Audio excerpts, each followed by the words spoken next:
ಆದ್ಯ ನಿಂತ್ಕೋ.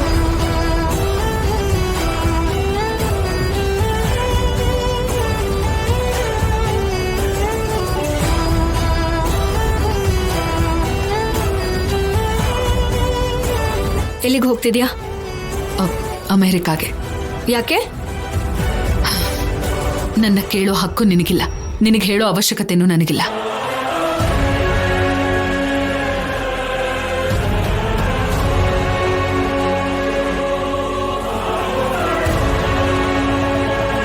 ಬಿಡು ನನ್ನ ಕೈನ. ಬಿಡಲ್ಲ. ನೀನ್ ಹೊರಟೋಗ್ತೀಯ ಅಂದ್ರೆ ತಡೆಯೋ ಹಕ್ಕು ನನಗಿಲ್ಲ.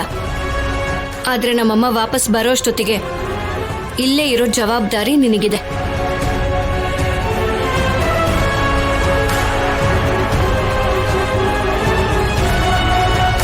ನನ್ ಜೊತೆಗೆ ನೀನು ಮಾತು ಕೊಟ್ಟಿದ್ಯಾ ಅಲ್ವಾ ನಮ್ಮಮ್ಮನ ಹೊರ ಕರ್ಕೊಂಬರೋದಕ್ಕೆ?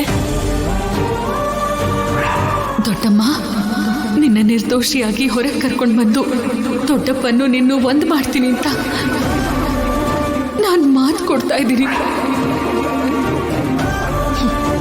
ಇವಾಗ ನೀನು ಹೋದ್ರೂ ಕೂಡ ನಮ್ಮಮ್ಮನ ನಾನು ಹೇಗೋ ಹೊರ ಕರ್ಕೊಂಡ್ ಬರ್ತೀನಿ. ಆದ್ರೆ ಅವ್ರು ಬರ್ತಿದ್ದ ಹಾಗೆ ಮೊದಲು ನಿನ್ನೇ ಕೇಳ್ತಾರೆ.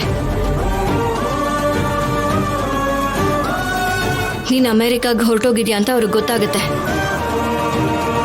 ಅದಕ್ಕೆ ಕಾರಣ ನೀನು ಹೇಳ್ದೆ ಹೋದ್ರು, ನಾನು ಅಲ್ಲದೆ ಹೋದ್ರು ನನ್ನಿಂದಾನೆ ನೀನು ಆಚೆ ಹೊರಟೋದೆ ಅಂತ ಕೆಟ್ಟ ಹೆಸರು ನನಗೆ ಬರುತ್ತೆ. ನಿನಗೇನಾದ್ರೂ ನಮ್ಮಮ್ಮನ ಮೇಲೆ ವಿಶ್ವಾಸ, ಗೌರವ ಏನಾದ್ರೂ ಇದ್ರೆ ಅವ್ರು ಬರೋವರೆಗೂ ಇಲ್ಲೇ ಇರು. ಅದಾದ್ಮೇಲೆ ನಿನ್ನಿಷ್ಟ.